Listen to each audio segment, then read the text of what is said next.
A lot of people aren't happy with Bilt right now. Some people are angry that the gravy train stopped, while others aren't happy with how their team approached V2. Meanwhile, others, myself included, are worried that what happened to V1 will probably also happen to V2, given how easy it is for super users to get value, especially if you know what you're doing. Also, the fact that the new issuer doesn't have the best track record. Today, we're going to look at alternatives for all three cards, and also for running rent payments. This video is for people looking for an off-ramp, for people that aren't having fun with it, so they're done with it. And to be fair, the cards can be objectively viable, but there's also a lot of baggage. My fear too is that they end up changing the terms such that there's more value for them and less for you. With that said, big favorite before we dive in is to give this a thumbs up to help with the algorithm, especially because this is a bit more controversial. And if you know someone that might benefit, then share this with them. Okay, let's start with the Bilt Blue Card. Most people looking to replace it are looking for two things. The first one being a no annual fee, and the second one being a good catch-all, so an everything else card. There's three archetypes. Number one is straight cash back. This is the baseline and the hurdle rate for everything else. There's a lot of options out there. One of the fan favorites is the Fidelity Rewards Visa Signature Credit Card. This earns an unlimited 2% cash back when deposited into an eligible Fidelity account. You also get a global entry or TSA pre-check credit, which is nice. But yeah, there are a ton of options for this baseline 2% level, so pick your poison. If there's a non-zero chance that you'll travel, I'd opt for the Citi Double Cash Credit Card. Same idea, but more upside. Here you get 1% cash back when you buy and 1% when you pay off the card, so effectively 2%. You also get 5% on hotels, car rentals, and attractions booked through Citi Travel Portal. The cash back here is technically thank you points. That means that 2% is 2%, but 2% is also 2x. If you have the card by itself, you can transfer to partners, but at less ideal rates. If you end up building out their system though, let's say with the Citi Strata Premier card, then transfer rates improve and options increase. Let's do a simple flight example and then we'll do a hotel one with a different issuer. Citi transfers to American Advantage, and there are a lot of tools to find business and first class award space. The one I use is SeatAero. With this, you can see a bunch of options, let's say Toronto to Abu Dhabi in Etihad First Class for $115K and about $60 in fees. So that's about $1,200 in cash back to try one of the best first class products in the world, where you have a bed and a seat and great food, also an onboard bar, and a shower. It's not for everyone, but for a lot of people, the main draw of points and miles is these cool experiences. The best part though is that you don't have to do this, it's an option. Think of it like an options contract. You have the right but not the obligation to redeem this way. It's your choice. If you end up not caring, then 2% is still 2%. The last option within this group is the Chase Freedom Unlimited. This is a no annual fee catch-all card and has additional multipliers. You get 5% on travel through Chase Travel, 3% on dining, 3% on drugstores, and 1.5% cash back on everything else. Given this, for some people, this might be an alternative to both the Bilt Blue Card and Obsidian Card.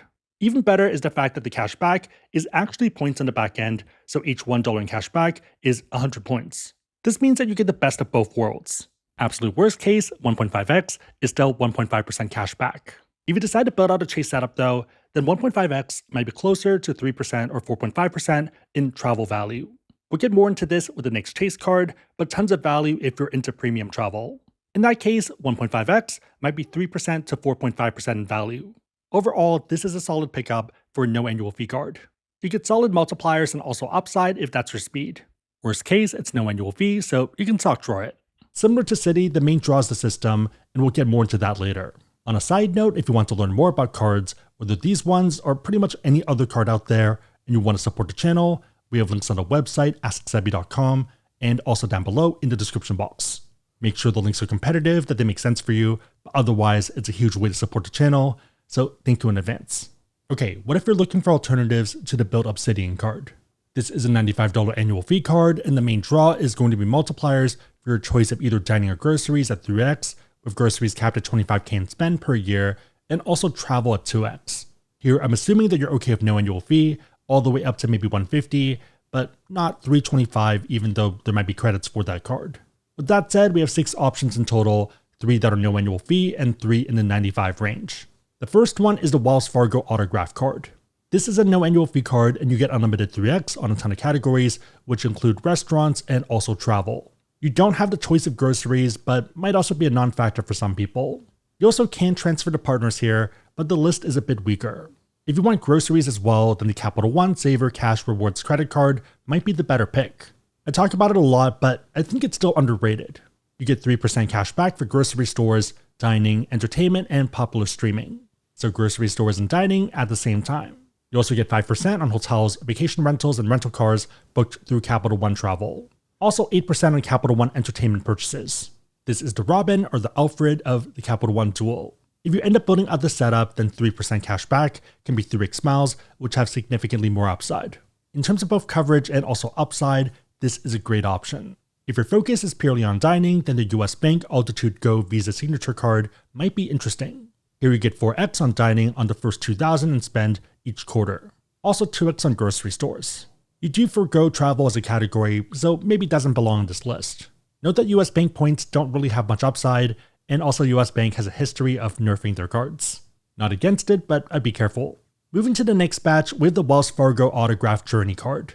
$95 annual fee, and the focus is hotels, airlines, restaurants, and other travel. Again, not the strongest partners, but still better than nothing. It just depends on you there. Another pick in the mid-level is the Chase Sapphire Preferred card. Multipliers here aren't bad at all. You get 5x total points on Chase Travel, excluding the $50 annual Chase Travel hotel credit. Outside of this, you get 2x on all other travel. You get 3x on dining, 3x on online grocery purchases, excluding Target, Walmart, and wholesale clubs, 3x on select streaming, and 1x on everything else. There is a $95 annual fee, but you also get a $50 annual Chase Travel hotel credit. At face value, 95 minus 50 is a $45 effective annual fee. Even if you discount it, let's say 10, 20, or 30%, you're looking at $50, $55, or $60 as an effective annual fee, which aren't bad at all. This also opens up transfer partners for your other core Chase cards. This allows you to transfer to great partners like Hyatt, and one of the ways to get outsized value is on the top end. For example, I'm filming this at the Park Hyatt Tokyo. During the off-season, it's about $950 to $1,000 per night, which is our would pay number for a flagship. Average though is closer to $1,200, and instead you can use $35K, $40K, or $50K World of Hyatt points. With the right Chase travel cards, you can transfer to Hyatt 1-to-1. While we're here, it's wide open for $35K points per night, or $350 of points that you could otherwise cash out. Heading into February, same thing, lots of $35K and $40K dates. Consider that a lot of the mid-level hotels are in the $300 to $350 range anyways. This feels like a good value prop. Outside of Tokyo, there's a lot of economic picks that can make sense, like Caption by Hyatt in Namba, Osaka. Depending on how you value points, the multipliers can have a lot of upside, but obviously has to make sense for you. Given the landscape, this feels like a pretty solid card. Worst case, you have a downgrade path to no annual fee options, meaning you can give it a test drive for a year or two. The last option in this batch is the City Strata Premier card. $95 annual fee and an annual hotel benefit. Multipliers are interesting. You get 10x points on hotels, car rentals, and attractions booked through citytravel.com. For other hotel purchases and also air travel, you get 3x back. Also 3x back for both restaurants and supermarkets. It's both, you don't have to choose. Lastly, also 3x on gas and EV charging stations. You also get pretty strong transfer partners, especially for international travel. Moving to the last level, we have the Bilt Palladium card. Here we have a $495 annual fee, and the main draw is 2x back on everyday spending. You also have credits and other perks. Note that there are a bunch of terms, so it's broken into 2 semi-annual ones, and you're looking at 2-night minimum booking for each one, so a 4-night minimum requirement to use the credit. It's not impossible to use, but a bit more annoying than their competitor. With that said, the only game in town is the Capital One Venture X Rewards credit card. Lower annual fee at $395 and easier to use credits. It's a $300 annual travel credit for bookings through Capital One Travel. If you keep the card long term, then the effective fee drops even more. The main reason is that you get 10,000 miles as an anniversary bonus, and that's equal to 100 towards travel. It's every card member anniversary, so after year 1, year 2, and so on. Same thing with the other programs, you can transfer out for more value if you are into premium travel. In terms of multipliers, you get 2x on everything, 5x on flights and vacation rentals booked through Capital One Travel, and 10x on hotels and rental cars booked through Capital One Travel. If you're looking for a catch-all and you have very high spend, then this is one of the go-to options. I'll probably do a deeper dive comparing this card to the Bilt card in the future, but for now, want to keep it simple. Okay, so we covered a bunch of cards, but what if your focus is the platform itself? One of the main draws of Bilt as a platform is earning on rent and mortgages. There's 3 ways to play this. Number 1, if you don't like Bilt at all, there are other platforms that are very similar where you pay a fee to pay rent. Number 2, whether you end up using Bilt or another platform, a very common strategy is hitting intro bonuses. The main idea being that if you have lower normal spend but high rent, then this is a pretty good strategy. If you don't spend a lot on food or groceries or other things, then rent is pretty powerful. Doing a simple example, let's say a card offers 60,000 bonus points for 4,000 in spend in the first 3 months. Let's say you decide to run all of that through your rent. In that case, your cost would be 4K times 3%, so 120 in fees, while your benefit is 60,000 bonus points, and at 1 cent per point on the low end, that's 600 in value. Put another way, you paid 120 in fees to get 600 in value. And even if there is a $95 annual fee, 600 minus 120 minus 95 is still a net benefit of 385. You get a big intro bonus, there are fees, but it works out. Your alternative before running it through a Bilt card was 4,000 in rent times 1x, so that's 4,000 points, which would be about $40 in value. 40 net versus 385 net, I'm taking 385. That's almost 10 times as much. If you're out of intro bonuses or you're gardening, then another common strategy is their partners. For example, Bilt has a partnership with Alaska. With this, you get 3x at most on each rent payment on up to 50,000 in spend per year. You are eating that 3% fee, but generally worth it if you are on team points and you like to travel, especially premium travel. Let's say you live in San Francisco, average rent for a 2-bedroom is about 5K a month. So in that case, you're doing the full 50K in spend. Your cost here is 50K times 3%, so 1,500 in fees. The benefit would be 50K times 3, so 150K at most. In effect, you're buying 150K at most for $1,500, so buying it at 1 cent per point. If you don't travel, then this might sound okay, but if you do, this is a great deal. We've happily bought Alaska miles in the past, so in this case, we bought 160K. Total cost being about $3,000. Doing the math there, 2,956 divided by 160K is 1.85 cents per mile. Running rent through the Alaska cards through Bilt means that we're buying their points at half of what we paid in the past. But yeah, the rationale being that points and miles offer great upside for first and business class if that's your jam. For example, you're looking at 60K for business class from Seattle to Japan. In this case, you are using Alaska, but booking through their partner, JAL Japan Airlines. Let's frame it another way. Would you pay 600 in fees to run your rent to get a business class flight, and the round trip being about 1,200? If you're paying out of pocket, if you did cash back, the same flight would otherwise cost you about 5,200. Even if you did economy of Japan Airlines, you're looking at 1,400. The total cost for economy would be more money. And to be fair, there are a lot of caveats with award travel. It is complicated, you have to find space and stuff, but that's the opportunity. Yeah, main idea is that the Bilt platform might still make sense, even if you don't like their cards. Another rent payment option are United cards. This gets interesting. When you pay rent through the Bilt platform with United Mileage Plus Chase card, you earn 2 total miles per dollar from up to 50K worth of rent payments per calendar year. Note that this spend still qualifies you for premier qualifying points, which can be helpful if you're chasing status and you're a bit short.